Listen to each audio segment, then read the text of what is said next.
você abrir a palavra de Deus em Gênesis, capítulo 1, versículo 26 a seguir. Gênesis 1, 26 a seguir. Diz assim a palavra do Senhor: Então terminou Deus e determinou: façamos o ser humano à nossa imagem, de acordo com a nossa semelhança. Domine ele sobre os peixes do mar, sobre as aves do céu, sobre os grandes animais, de todas as feras da terra, e sobre todos os pequenos seres viventes que movem sobre o chão. Deus, portanto, criou os seres humanos à sua imagem, a imagem de Deus os criou, macho e fêmea os criou.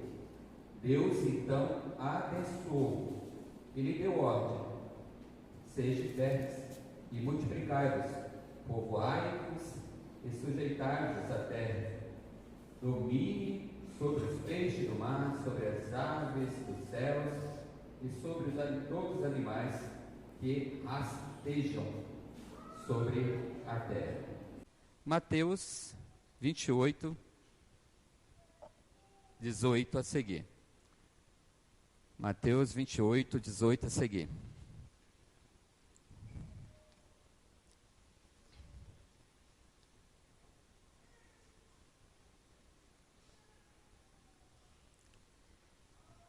Diz assim: Ele disse aos seus discípulos: toda a autoridade no céu e na terra foi entregue a mim. Portanto, vão, faça discípulos em todas as nações, batizando-as em nome do Pai, do Filho e do Espírito Santo. E depois ensine estes novos discípulos a obedecerem todas as ordens que eu lhe dei. Tenha certeza disso, que eu estarei sempre convosco até o fim do mundo. Pode sentar? Amém. Louvado seja Deus, né? Até as crianças participam aí com amém, né? Muito bom estarmos na presença de Deus. O texto que nós acabamos de ler é um texto bastante interessante. A gente encontra aqui no livro de Gênesis, Deus criando o ser humano. Deus criando o ser humano. E percebemos aqui que Deus, ele diz assim: façamos o ser humano à nossa imagem e semelhança.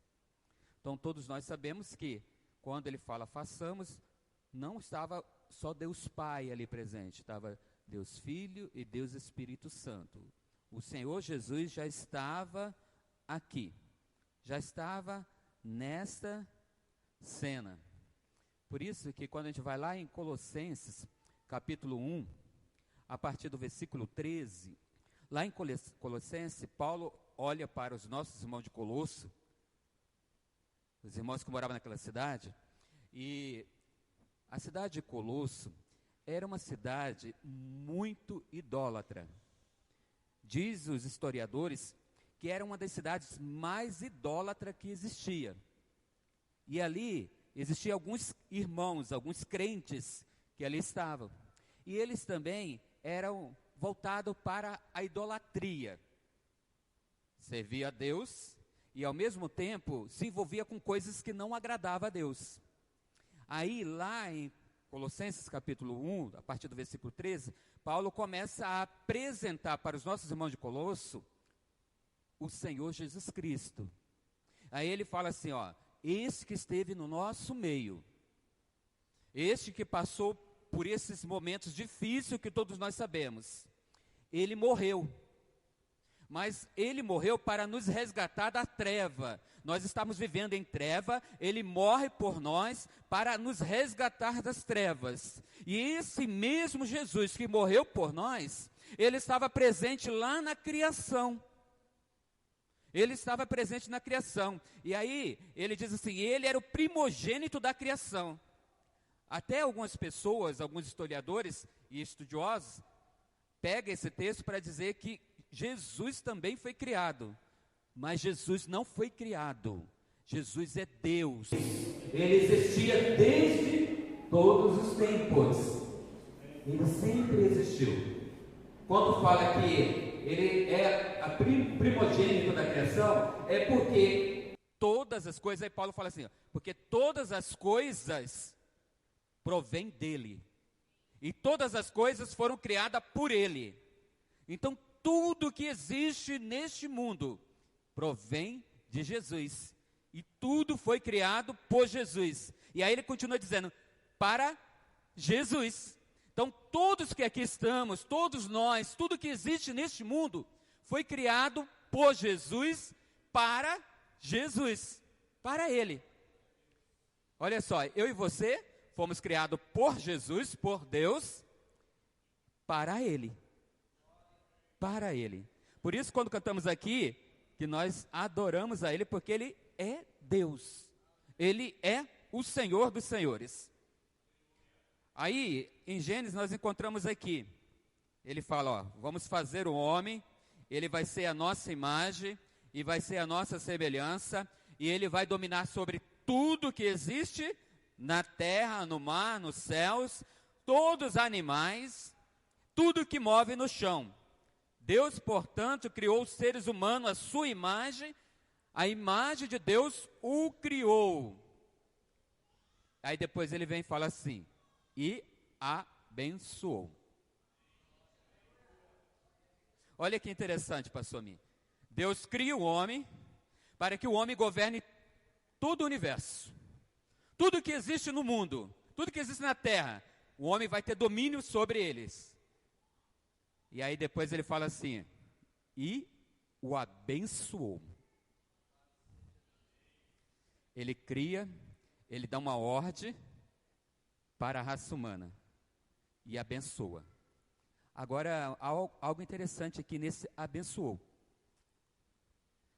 Quando você obedece a Deus e o propósito para qual você foi criado, você é abençoado.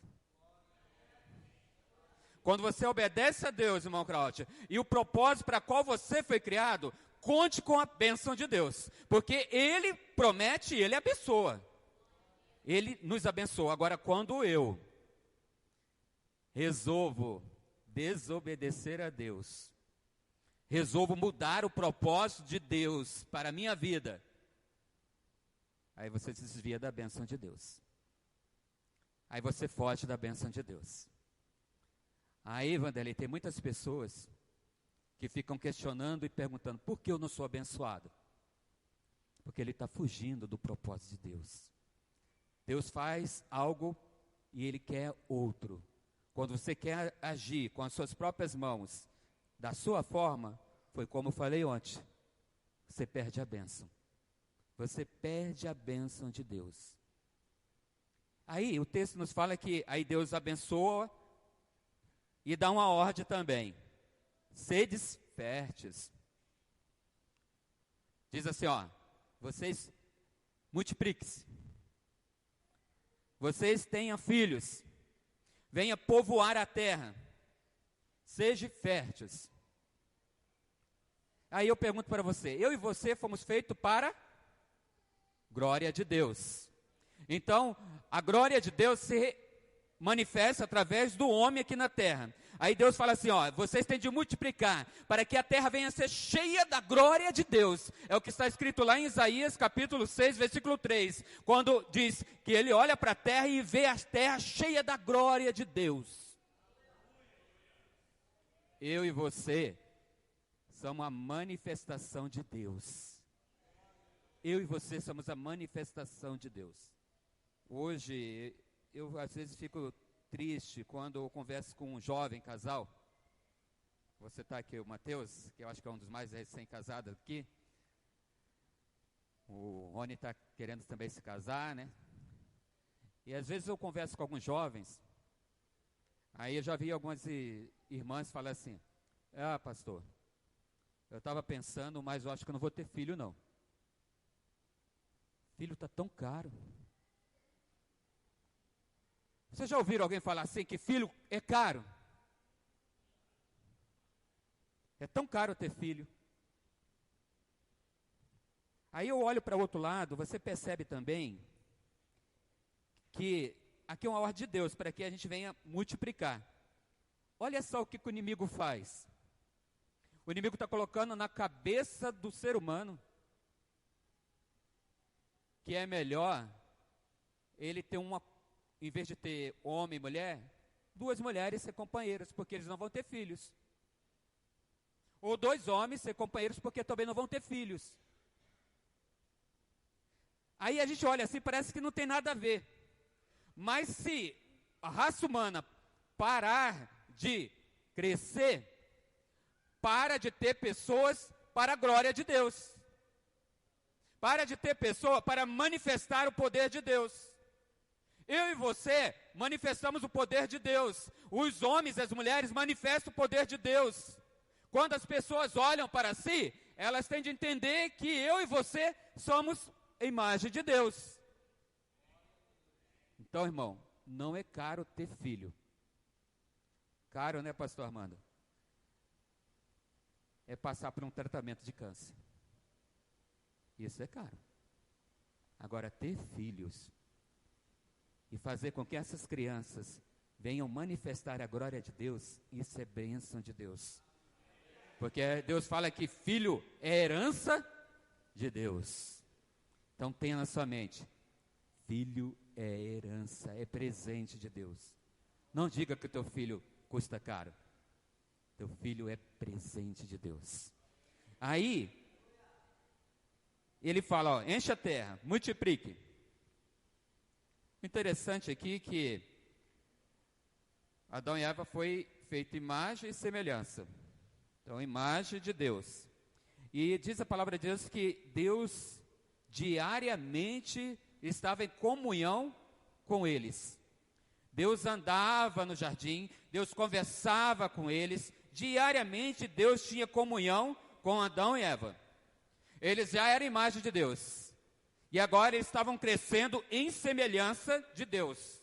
Quanto mais você tem comunhão com Deus, mais você passa a se parecer com Deus. Quanto mais você se envolve com as coisas de Deus, mais você passa a ser igual a Deus. É isso que estava acontecendo. Adão e Eva foram criados, mas eles não tinham relacionamento com Deus, eles não tinham vivência com Deus, e agora eles passam a viver com Deus e passam a ser parecido com Deus.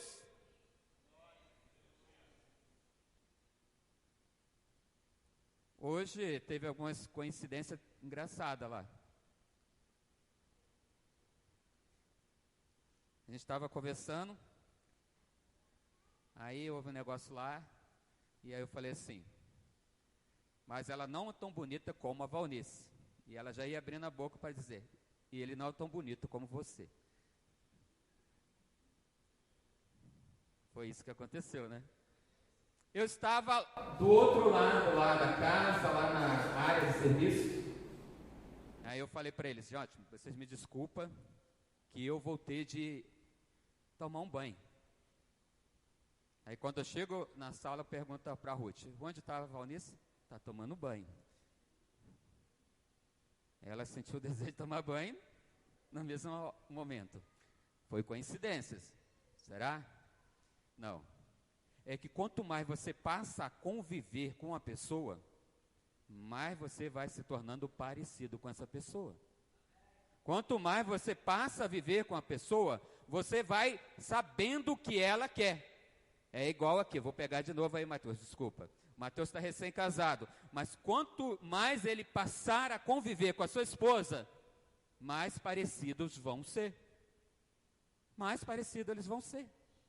E é isso que Deus quer, é isso que Deus precisa que o homem entenda, que quanto mais eu me relaciono com Deus, mais parecido eu vou ser com Deus.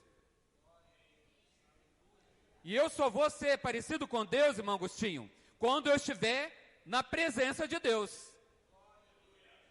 Aí tem alguns irmãos assim, eu sou crente, eu vou ficar na igreja, eu vou ficar em casa, eu não vou para o culto, eu não vou para a igreja.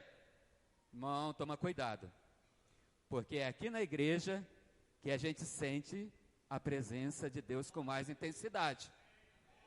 O que o Amin falou é real. Quando o grupo de louvor canta, parece que abre-se um canal entre Deus e a igreja. Nós sentimos a presença de Deus, nós somos movidos pelo Espírito Santo. Eu vi algumas pessoas aqui, parece que estava em contato direto com Deus.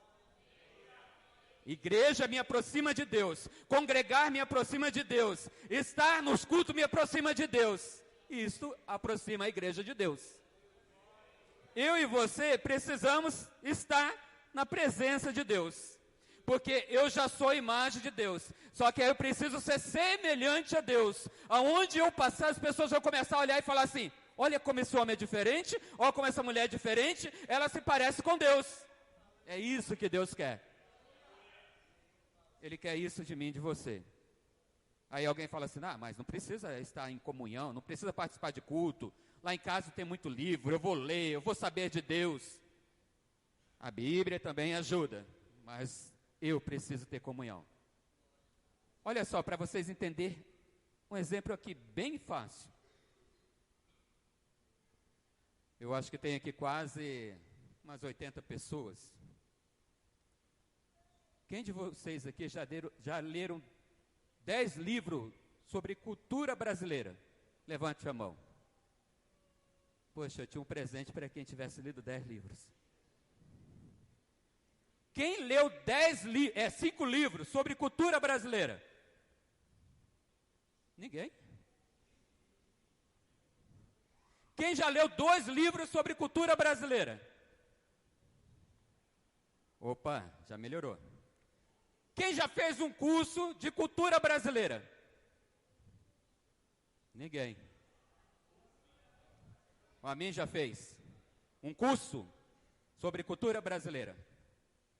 Beleza. Agora, se eu perguntasse para vocês, o que é cultura brasileira? Vocês iam responder.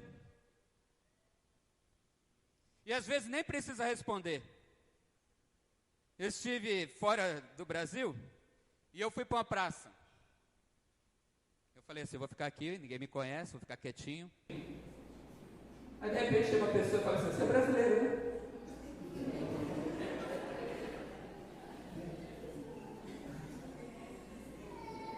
Aí eu perguntei para ele, mas como você sabe que eu sou brasileiro? Eu sou jeito, mostra que você é brasileiro. E era um espanhol. Olha só como é interessante. Se você sair daqui e ir para um país e começar a se relacionar com algumas pessoas, sem você falar, eles vão descobrir que você é brasileiro.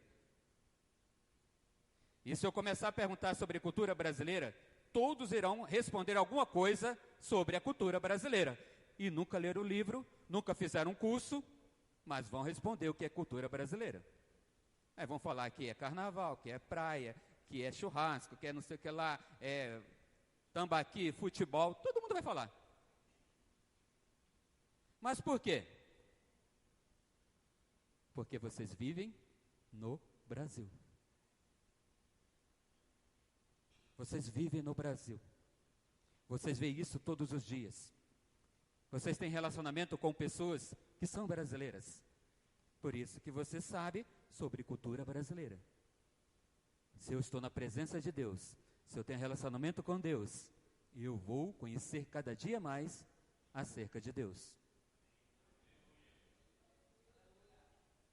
Olha só como é importante. Às vezes você nem precisa ler livro, mas se você vir à igreja e ter relacionamento com Deus, sentir a presença de Deus neste culto, sentir Deus agindo na sua vida, saber que Deus cura pessoas, que Deus salva pessoas, que Deus cura a pessoa do câncer, que Deus liberta as pessoas das drogas, você vai ver a glória de Deus se manifestar na sua igreja e na sua vida.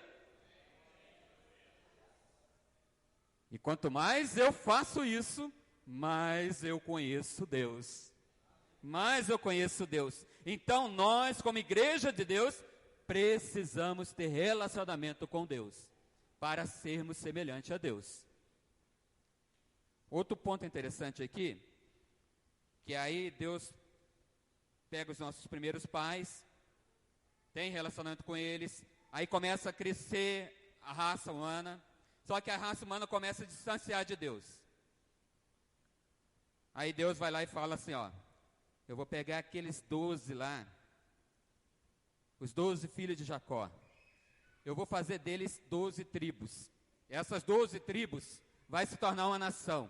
E eu vou pegar essa nação e vou tirar ela do Egito, porque ela está sofrendo, e essa nação é minha, e vou levar ela para o deserto. Depois de 3 dias que ele sai do deserto, é o texto que foi lido.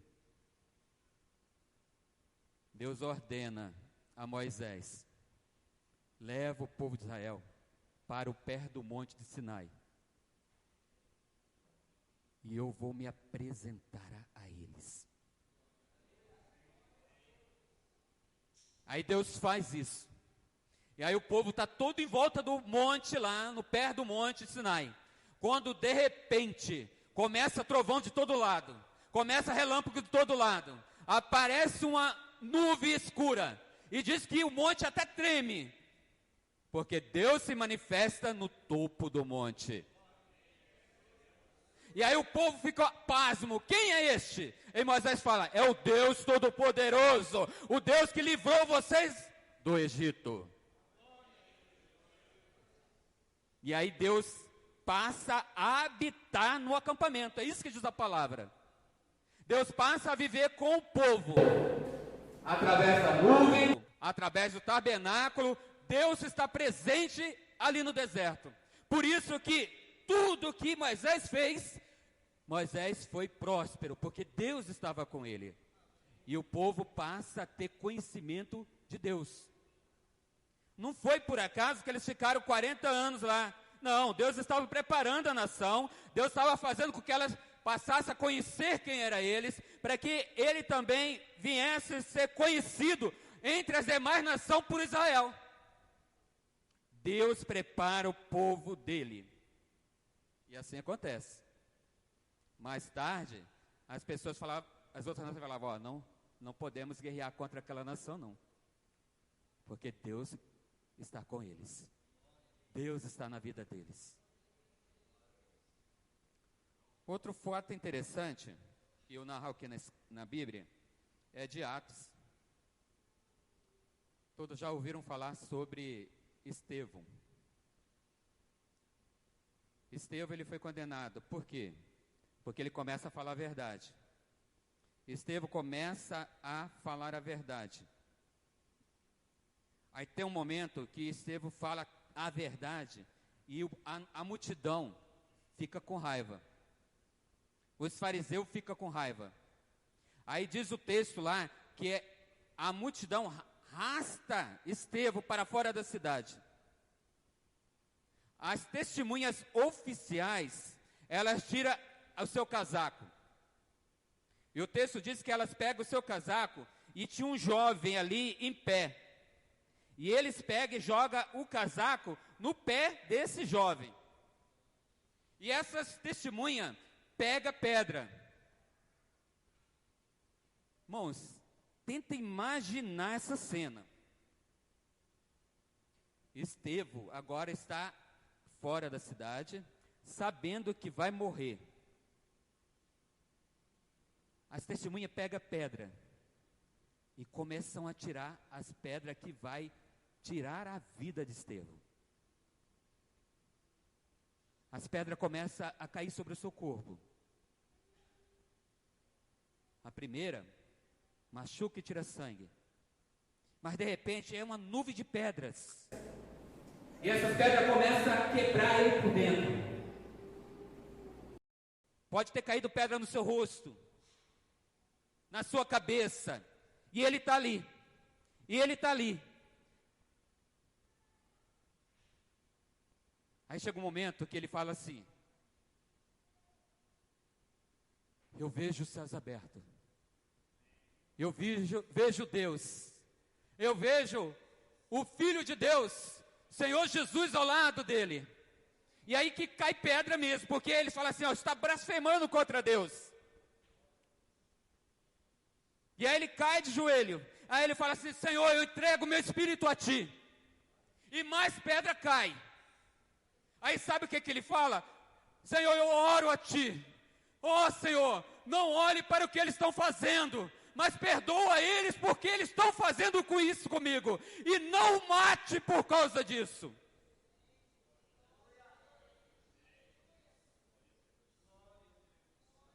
Se fosse você, se fosse eu,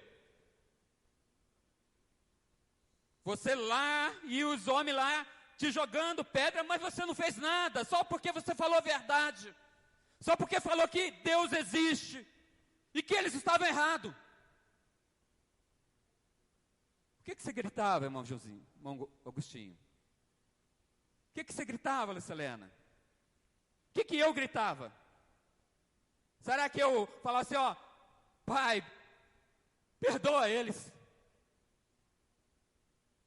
Pai, perdoa eles, não mata ele não. Será que a gente falava isso? Ou a gente começava a gritar com eles? Ou partia para cima dele para tentar nos defender da pedra? Mas sabe por quê? Ele não fez nada. Porque quando ele olha para o céu e vê Deus, e vê o Senhor Jesus, ele recebe um poder tremendo de Deus. E ele torna-se semelhante a Cristo. Foi o que Cristo falou? Pai, a ti entrego o meu espírito. Perdoa eles, porque eles não sabem o que fazem. Neste momento, ele está tão idêntico a Cristo, ele está tão semelhante a Cristo, que ele agora não sente a dor, ele está vendo Cristo e quer morrer por Cristo. É isso que a igreja precisa sentir, é isso que nós precisamos sentir. Chegar um momento que nós seja tão parecido com Cristo, que se preciso for, vamos morrer por Cristo. Olha só como é tremendo. Aí, irmãos, eu vou mais adiante. Como eu falei, Paulo olha para os Colossenses e fala assim, ó, tá vendo esse que morreu? Ele nos tirou da treva, ele nos tirou lá do abismo, ele nos trouxe para a luz, e este que morreu é Jesus, o Filho de Deus. Ele nos ama, ele é Deus, e por isso estou aqui mostrando a vocês que ele é Deus.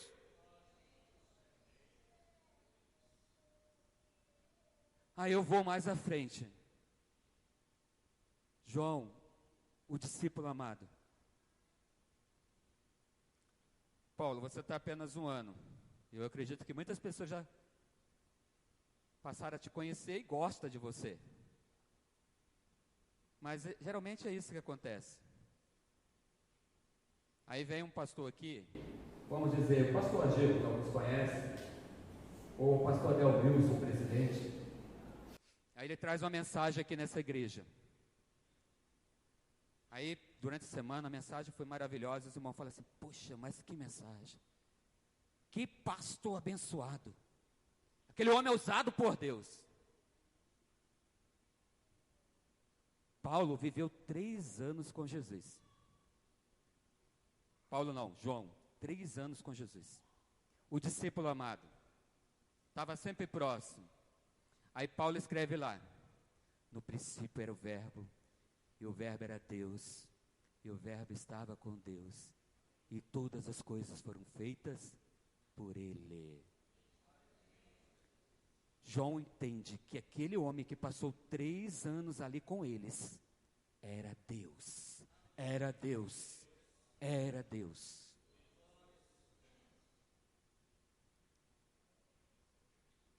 Você só passa a conhecer uma pessoa depois que passa a ter convivência e relacionamento com ele. Aquele pastor que veio aqui e pregou que vocês acharam maravilhosa, vai viver 3 anos com ele. Aí depois você fala assim, realmente ele é um homem usado por Deus, ele é tremendo. Se ele tiver relacionamento com Deus, ele vai ser mesmo essa pessoa, semelhante a Deus. Aí eu vou mais adiante. Quem tem primo aqui na igreja? Levante a mão. Opa, são poucos. Você já viu alguma pessoa dessa que tem primo aqui na igreja vir aqui e falar assim, meu primo é uma bênção, ó como meu primo é usado por Deus, ó como meu primo é isso. Eu já estou com quase 27 anos aí de ministério, já pastorei várias igrejas. Pastor Armando, eu nunca vi um primo chegar aqui e falar, abraçar, mas esse primo meu é uma benção, esse meu primo é 10. Não, eu já vi alguns falar assim, meu primo, meu Deus, pastor, tem que dar um jeito nele, porque ele é isso, é isso, é isso. Aí João Batista é primo de Jesus. Aí Jesus vem para ser batizado. Aí João Batista olha lá, ó, ele que vem, este que vem, é o Messias, o ungido, o Salvador da pátria. Ele sim é Deus. Olha só, um primo falando bem do primo. Porque ele é Deus. E o que o próprio Deus fala dele? O que Jesus fala dele? O que Jesus fala dele?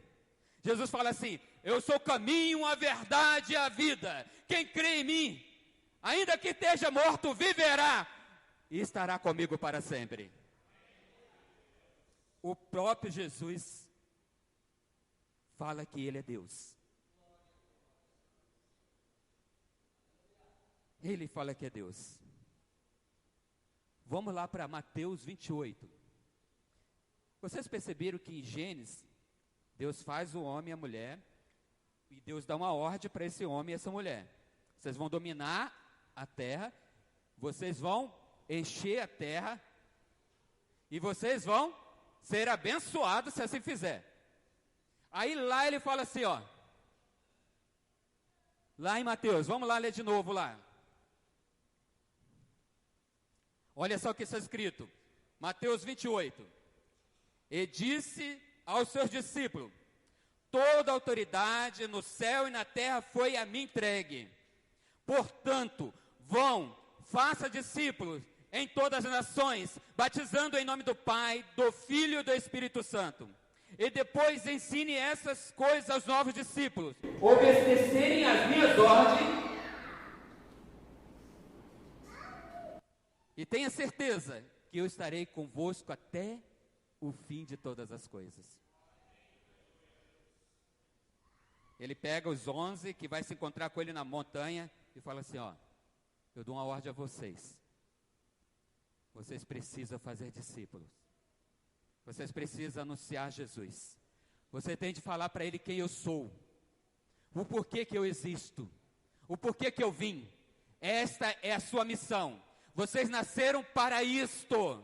Para anunciar a verdade. Irmãos, se hoje aparecesse um homem falando que era Deus, falando que ele era o caminho, a verdade e a vida, o que seria falar? Muitos iam dizer, esse é um louco.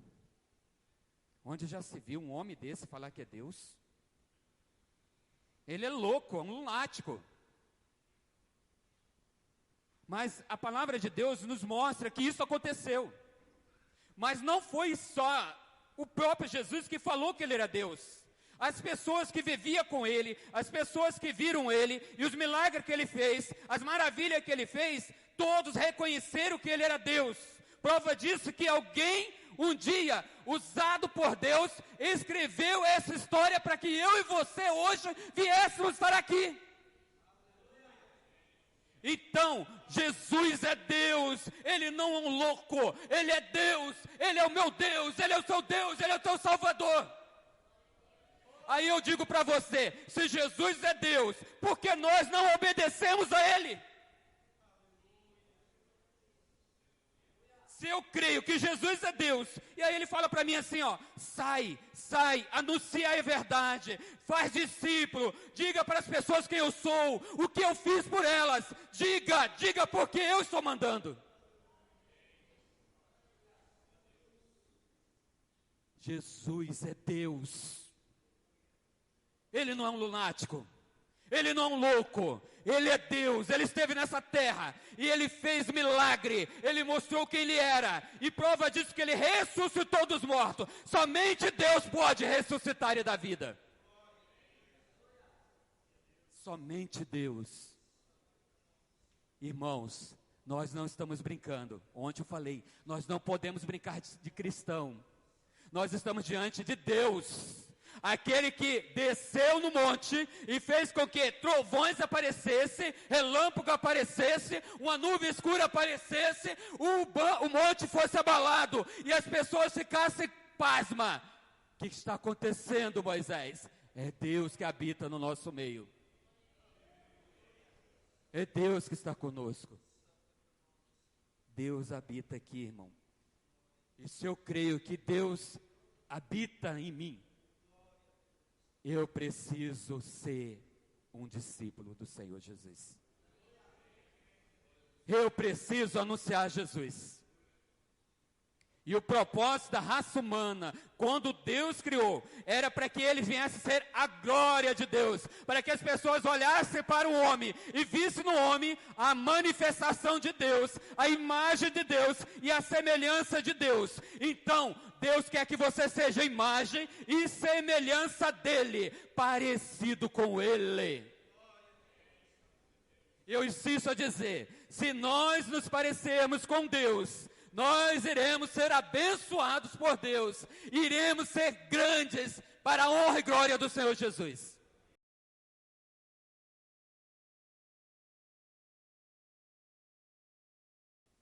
Jesus não é uma lenda. Jesus não é história de quadrinho. Jesus é Deus. E Ele morreu por mim. Ele morreu por você. Se Ele é Deus, eu não tenho o que questionar. Se Ele é Deus, eu não tenho o que ficar murmurando. Eu vou obedecer ao meu Deus. Obedeça a Deus. Seja parecido com Ele. Tenha relacionamento com Deus. Tenha convivência com Deus. E você vai saber defender o Evangelho do Senhor Jesus Cristo. Durante essas 2 noites, eu preguei sobre seja parecido com Deus. Não seja um palhaço, como eu preguei ontem. Se veste de palhaço e por dentro era um assassino. Era um dos piores seres humanos daquela época. Eu tenho de não me vestir de cristão. Eu não posso me vestir de discípulo. Eu tenho de ser um verdadeiro discípulo. Eu tenho de ser um verdadeiro cristão. Eu tenho de viver aquilo que Deus projetou para a minha vida. Quando eu vivo aquilo que Deus projetou para a minha vida, Ele nos abençoa. Ele te abençoa. Ele abençoa essa igreja. Viva o que Deus quer e o que Deus projetou.